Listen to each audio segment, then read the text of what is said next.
പഞ്ചാബ് രാഷ്ട്രീയത്തിൽ ഇപ്പോൾ നേതാക്കളെ രാവിലെ അലാറം വെച്ച് എഴുന്നേൽപ്പിക്കുന്നത് ഇ ആണെന്ന് തോന്നുന്നു. പുലർച്ചെ തന്നെ ആം ആദ്മി പാർട്ടി മന്ത്രിമാരുടെ വാതിലുകളിൽ ഇഡിയുടെ മുട്ട് കേട്ട് തുടങ്ങിയിരിക്കുന്നു.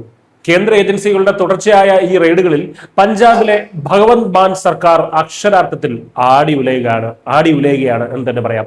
പഞ്ചാബ് ക്യാബിനറ്റ് മന്ത്രി സഞ്ജീവ് അറോറയുടെ വസതിയിലാണ് ഇന്ന് അതിരാവിലെ എൻഫോഴ്സ്മെന്റ് ഡയറക്ടറേറ്റ് അഥവാ ഇ അപ്രതീക്ഷിതമായി എത്തിയത്.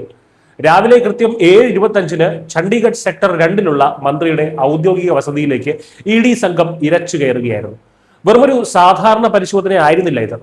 20ഓളം വാഹനങ്ങളിലായിട്ടാണ് ഉദ്യോഗസ്ഥർ വന്നിറങ്ങിയത്. ഇതിന് കാവലായി 30ലധികം സായുധരായ CIA SF ജവാന്മാരെയും വിന്യസിച്ചിട്ടുണ്ട്. 30ലധികം CIA ജവാന്മാർ എന്ന് കേൾക്കുമ്പോൾ അമേരിക്കൻ രഹസ്യാന്വേഷണ ഏജൻസിയാണെന്ന് തെറ്റിദ്ധരിക്കരുത്. നമുക്കും ഒരു CIA ഉണ്ട്. പഞ്ചാബ് പോലീസിന്റെ പ്രത്യേക കുറ്റാന്വേഷണ വിഭാഗമായിട്ടുള്ള ക്രിമിനൽ ഇൻവെസ്റ്റിഗേഷൻ ഏജൻസിയാണ് ഈ CIA. കേരളത്തിലെ ക്രൈം ബ്രാഞ്ചിനോട് സമാനമായിട്ടുള്ള ഗുരുതരമായ കേസുകൾ അന്വേഷിക്കുന്ന സംഘമാണിത്, സായുധ സംഘം.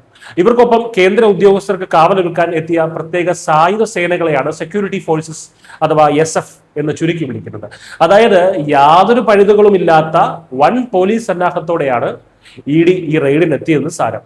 ചണ്ഡീഗഡിലെയും ഡൽഹി NCR മേഖലകളിലെയും 5 ഇടങ്ങളിലാണ് ഒരേ സമയം റെയ്ഡ് നടന്നത്. മന്ത്രിയുടെ ഔദ്യോഗിക വസതിക്ക് പുറമെ അദ്ദേഹത്തിന്റെ ഉടമസ്ഥതയിലുള്ള ഹാംപ്ടൺ സ്കൈ റിയൽറ്റി ലിമിറ്റഡിന്റെ ഓഫീസുകളിലും ഉദ്യോഗസ്ഥർ അരിച്ചുപെറുക്കി. എന്തിനാണ് ഒരു മന്ത്രിയുടെ വീട്ടിലേക്ക് ഇത്ര വലിയൊരു സായുധ സൈന്യത്തെ ഇ കൂടെ കൂട്ടിയത് എന്ന സംശയം സ്വാഭാവികമാണ്. ഇതിനു പിന്നിൽ അന്വേഷണ ഏജൻസികൾക്ക് വ്യക്തമായ ചില മുൻ അനുഭവങ്ങളുണ്ട്.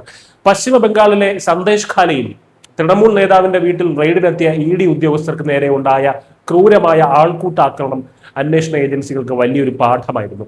പലപ്പോഴും പ്രതിപക്ഷ സംസ്ഥാനങ്ങളിൽ റെയ്ഡ് നടക്കുമ്പോൾ സംസ്ഥാന പോലീസ് സഹായം വൈകുന്നത് തെളിവുകൾ നശിപ്പിക്കാൻ പ്രതികൾക്ക് സാവകാശം നൽകുന്നു എന്ന വിലയിരുത്തലും ഇഡിക്കുണ്ട്. എന്താണ് പെട്ടെന്നൊരു സുപ്രഭാതത്തിൽ മന്ത്രിയെ തേടി ഇ വരാൻ കാരണം? കള്ളപ്പണം വെളുപ്പിക്കൽ നിരോധന നിയമം അഥവാ PMLA 2002 പ്രകാരമാണ് ഈ മിന്നൽ പരിശോധന നടന്നത്.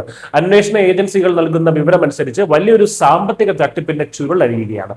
സഞ്ജീവ് അറോറ തന്റെ കമ്പനി വഴി 100 കോടിയിലധികം രൂപയുടെ മൊബൈൽ ഫോണുകൾ വാങ്ങിയതായി കാണിച്ച വ്യാജ GST ബില്ലുകൾ ഉണ്ടാക്കിയെന്നാണ് പ്രധാന ആരോപണം. ഇത് മാത്രമല്ല, ദുബായിൽ നിന്ന് ഇന്ത്യയിലേക്ക് അനധികൃതമായി പണം എത്തിക്കുന്നതിനായി അതായത് റൗണ്ട് ട്രിപ്പിംഗ് നടത്തുന്നതിനായി ഇല്ലാത്ത കയറ്റുമതിയുടെ വ്യാജ കണക്കുകളും ഇവർ ഉണ്ടാക്കിയത്രേ. സ്വാഭാവികമായും തങ്ങളുടെ മന്ത്രിയുടെ വീട്ടിൽ നടന്ന ഈ റെയ്ഡ് ആം ആദ്മി പാർട്ടിയെ വലിയ തോതിൽ ചൊടിപ്പിച്ചിട്ടുണ്ട്. മുഖ്യമന്ത്രി ഭഗവന്ത് മാൻ കടുത്ത രോഷത്തിലാണ്. ഒരു വർഷത്തിനിടെ ഇത് 3-ാം തവണയും 1 മാസത്തിനിടെ ഇത് 2-ാം തവണയുമാണ് മന്ത്രി സഞ്ജീവ് അറോറയുടെ വീട്ടിൽ ഇ എത്തുന്നതെന്നും എന്നിട്ടും ഒന്നും കണ്ടെത്താൻ അവർക്ക് കഴിഞ്ഞിട്ടില്ലെന്നും ഭഗവന്ത് മാൻ തിരിച്ചടിച്ചു. പഞ്ചാബ് ഗുരുക്കന്മാരുടെയും ഭഗത് സിംഗിന്റെയും നാടാണെന്നും മോദിയുടെ ഇത്തരം തന്ത്രങ്ങൾക്ക് മുന്നിൽ ഒരിക്കലും തലകുനിക്കില്ല എന്നുമൊക്കെയുള്ള സ്ഥിരം വാചോടോപങ്ങൾ അദ്ദേഹത്തിന്റെ ഭാഗത്തുനിന്ന് വന്നിട്ടുമുണ്ട്. ആം ആദ്മി MP സഞ്ജയ് സിംഗ് ഒരു പടി കൂടി കടന്ന് ഇഡിയെ BJPയുടെ സുപാരി കില്ലർ എന്നാണ് വിശേഷിപ്പിച്ചത്. പഞ്ചാബ് സർക്കാരിനെ മനഃപൂർവ്വം അപകീർത്തിപ്പെടുത്താനുള്ള ശ്രമമാണിതെന്നും അദ്ദേഹം ആരോപിക്കുന്നു. ഒരു വശത്ത് 100 കോടിയുടെ കള്ളപ്പണ ആരോപണം, മറുവശത്ത് ഇതൊരു രാഷ്ട്രീയ പകപോക്കലാണെന്ന വാദം.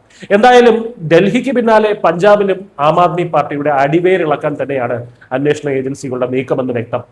വരും ദിവസങ്ങളിൽ പഞ്ചാബ് രാഷ്ട്രീയം കൂടുതൽ കലുഷിതമാകുമെന്നുള്ള കാര്യം എന്തായാലും ഈ സംഭവങ്ങൾ ഉറപ്പു നൽകുന്നു. News desk.